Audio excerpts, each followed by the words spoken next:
안녕하세요. GS아이템의 정보영 상무입니다. 그 주제가 좀 무거운 주제입니다. 저희가 디지털 트랜스포메이션을 하기 위해서 어떻게 해야 되는지, 그 하부에 어떤 기술들을 필요로 하는지 그런 부분들을 좀 말씀드리겠습니다. 디지털 트랜스포메이션 하기 위한 목적이 무엇이냐라는 부분을 좀 보실 필요가 있습니다. 저희가 서비스의 개선이라든지 새로운 서비스의 출현 또는 프로세스의 스피드화, 기동화, 심플릿 뭐 이런 얘기도 많이 하고 있습니다. 그리고 의사소통을 빨리 하고 그다음 커뮤니케이션을 다양화하기 위한 이런 것들이 목표가 돼야 되고, 그런 걸 하기 위해서 어떤 도구들이 필요하냐, 또 굉장히 많은 것들이 또 시중에 마켓에 또 나와 있습니다.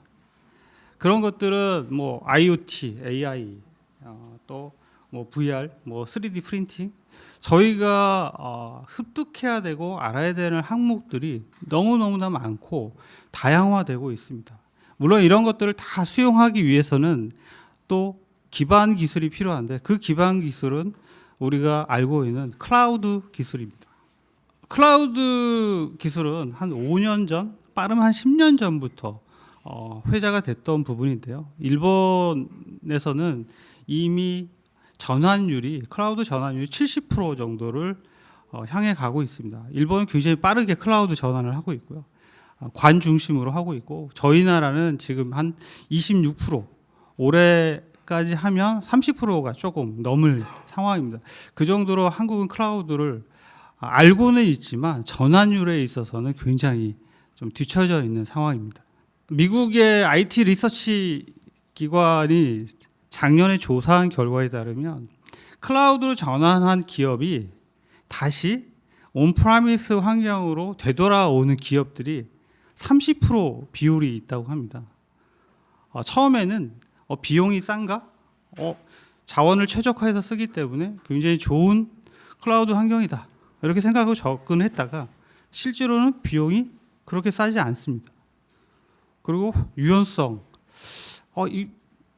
아마존이 클라우드의 대세인 것처럼 아마존만 쓰면 되나? 뭐 이렇게 갔다가 유연성이 떨어지는 효과도 또 발생을 하고, 또 뭐 확장성적인 측면도 저희가 기대했던 것만큼 클라우드로 갔을 때 효과를 그렇게 보지 못했던 것들이 실제 사실입니다. 물론 잘 적용된 사례들도 굉장히 많고요.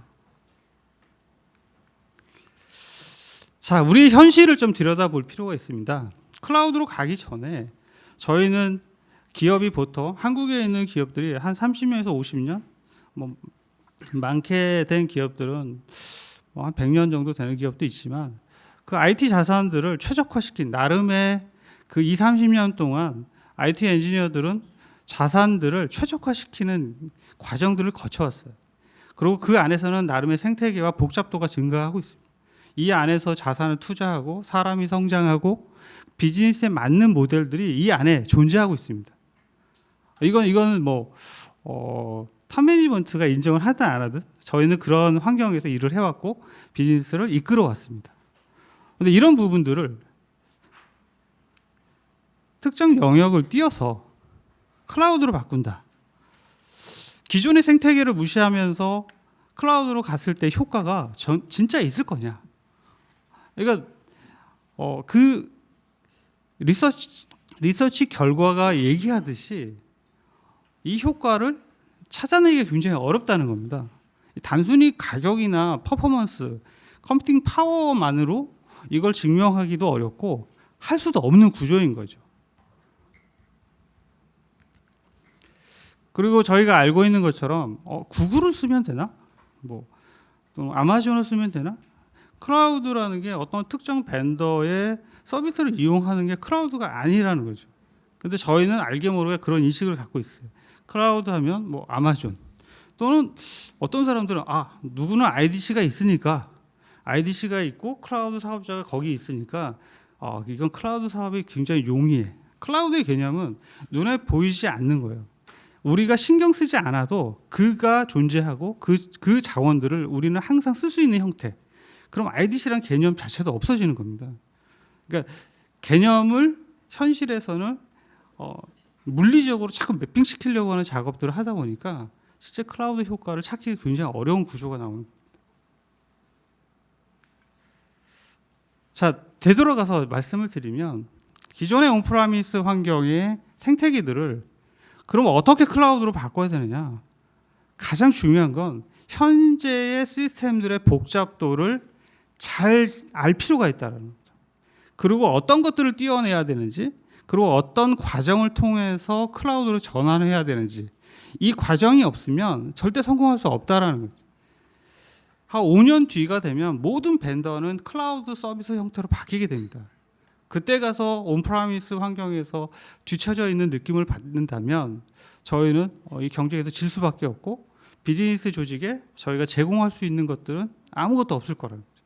그래서 우리가 현재 갖고 있는 자산들을 어떻게 잘 확인할 수 있느냐, 그리고 그 자산들을 어떻게 이관할 수 있느냐, 결국 SI 영역이 들어갈 수밖에 없는 상황이 되게 됩니다.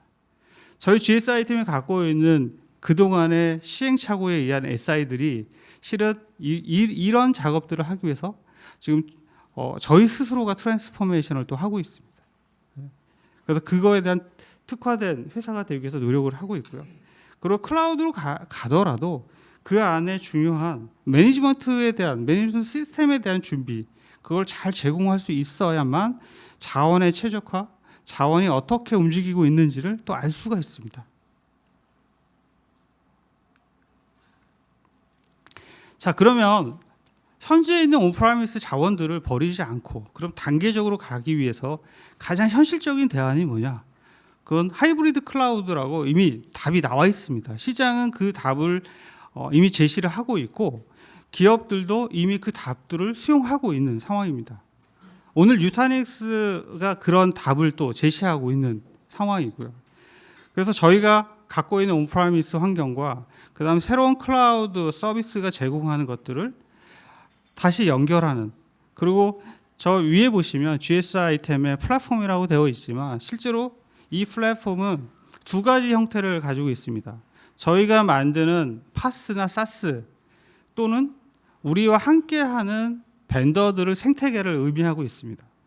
저희가 다 할 수 없고 저희와 같이 할 수 있는 파트너들과 레이어를 나눠서 고객에게 최선의 서비스를 제공할 수 있는 것, 그게 저희들의 또 하나의 전략이기도 합니다. 자, 그러면 저희가 클라우드를 얘기할 때 이아스만 생각하는 경우가 너무너무 많은데 실은 클라우드로 가기 위해서는 어플리케이션과 또 다음 장에 나오겠지만 저희의 조직 문화, 그 다음에 조직의 역할들을 잘 디파인할 필요가 있습니다.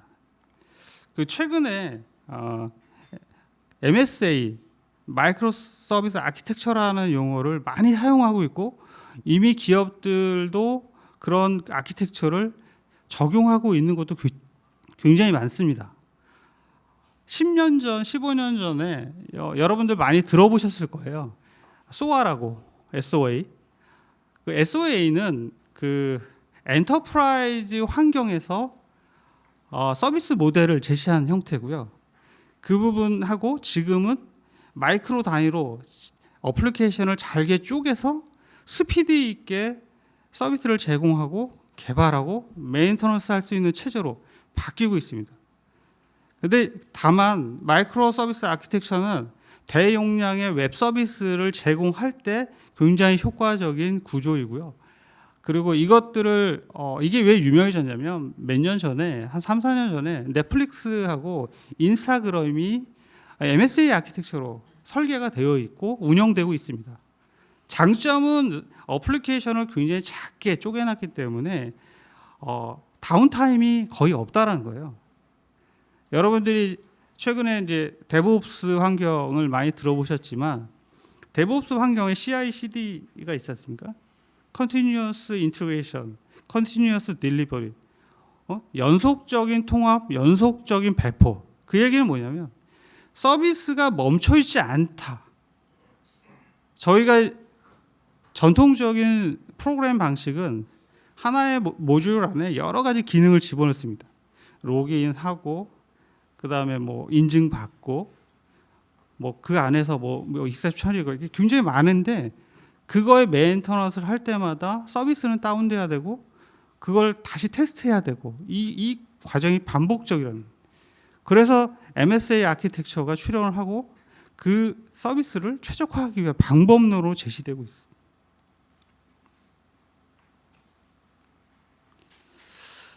자, 그러면 그 서비스 MSA 아키텍처를 그러면 그것만으로 되는 거냐?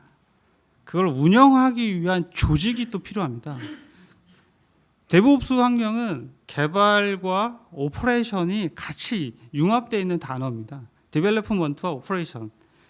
그 얘기는 하나의 조직 안에 개발자, 운영자가 한 조직에 있다는 얘기입니다.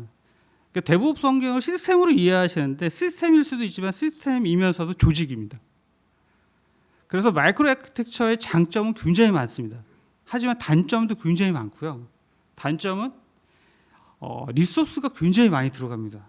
서비스를 모듈 단위로 쪼개서 그걸 조직화시키고 조직은 그걸 운영하기 위한 데브옵스 환경으로 서비스를 하게 돼 있습니다. 근데 요 세 가지 단계 IaaS를 적용하는 부분, 그럼 마이크로 서비스 아키텍처를 적용하는 거, 그다음에 그걸 운영하기 위한 데브옵스 환경, 이 세 가지 조건들을 기업이 잘 적용해야만 클라우드 환경, 클라우드 비즈니스의 성공적인 요소를 찾을 수가 있습니다. 그리고 기존에 있는 온프라미스 환경의 시스템들을 어떤 단계로 이관할 건지, 이전할 건지 그 전략이 짜여 있어야만 저희가 성공을 할 수 있는 구조를 찾을 수 있습니다. 그래서 중요한 부분은 자, 1차적으로는 비즈니스에 대한 컨설팅 부분이 필요하고요. 기업 안에 있는 현재 상황들을 정밀하게 측정할 수 있는 컨설팅이 필요하고, 그 다음에 최적화된 클라우드 활용 전략이 필요합니다. 그리고 클라우드 환경에 최적화된 어플리케이션 전략도 필요하고요. 그 다음에 운영을 위한 그런 조직적인 거, 그 다음에 시스템적인 부분, 이 네 가지 영역이 기업이 준비해야 될 내용들이고 갖춰야 될 내용들입니다. 그래서 그 하나하나 상세 내용을 도식으로 보시면 클라우드 컨설팅 부분에서 현재 있는 부분, 현재 우리가 갖고 있는 자산들을 분석하고 그다음에 그걸 로드맵을 찾고 어떤 부분을 이관을 해야 될지, 어떤 부분과 연결해서 하이브리드 형태로 가져가야 될지 이런 부분들을 찾는 작업이 필요하고요.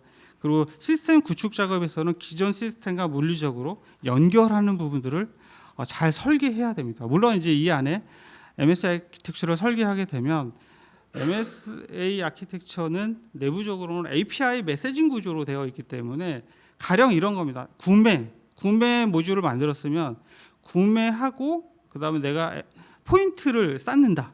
그러면 두 개가 서비스 모듈이 다른데 그거를 앞에 API를 통해서 한 번 갔다가 한 번 이렇게 두 가지를 하면 구매하고 포인트를 쌓는 게 자동으로 되는 겁니다. 예전에는 구매하고 이 프로세스가 DB 안에도 프로시저로 막 만들어놨어요. 스토드 프로시저로. MSA 아키텍처로 가게 되면 DB는 굉장히 심플하게 디자인을 해야 되고요. 스토드 프로시저로 쓰게 되면 다 깨집니다. 구조 자체가 내가 메인터넌스를 굉장히 쉽게 할 수 있는 구조, 그 다음에 연결을 API를 하기 때문에 서비스를 만들어내는 과정도 굉장히 심플하게 가게 되거든요. 근데 DB가 뭐 DB 링크를 써가지고 쓴다든지, 스토드 프로시저를 쓴다든지, 그 다음에 조인으로 막 이렇게 막 연결돼 있다. 그거 다 안 됩니다. 이 과정들을 다 바꿔줘야 됩니다. 어플리케이션과 DB, 시스템이 하나로 다 만들어져야만 이게 실제로 우리가 클라우드를 제때 그리고 가장 효과적으로 쓸 수 있는 방법들을 찾을 수가 있습니다. 예, 저희가 올해 준비한 또 올해 파트너십을 맺고 있는 회사들입니다. 국내에서는 제가 외국에서 살다가 최근에 왔는데 4차 산업혁명이라고 말하는 곳은 우리나라밖에 없어요. 큰 트렌드, IT 트렌드일 뿐이지 4차 산업혁명이 마치 국가에서 주도하는 프로젝트 있냐, 국가가 고용 창출을 하고 뭔가 새로운 것을 끌고 가고 있는 모양으로 포장을 하고 있지만 그건 그냥 트렌드일 뿐이고 거스를 수 없는 상황이. 다만 한 회사가 모든 것들을 할 수 있는 구조가 아닙니다.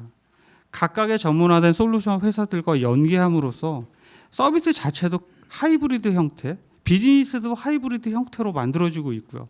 저희 GSI 팀은 올해 그런 전문 솔루션 회사들과 비즈니스 하이브리드 형태를 구현하고 있고, 그다음 저희들이 고객의 비즈니스를 서비스할 수 있도록 준비를 하고 있습니다. 여러분의 성공에 GSI 템이 많은 기여를 할 수 있는 역할이 되었으면 합니다. 오늘 발표 마치겠습니다. 감사합니다.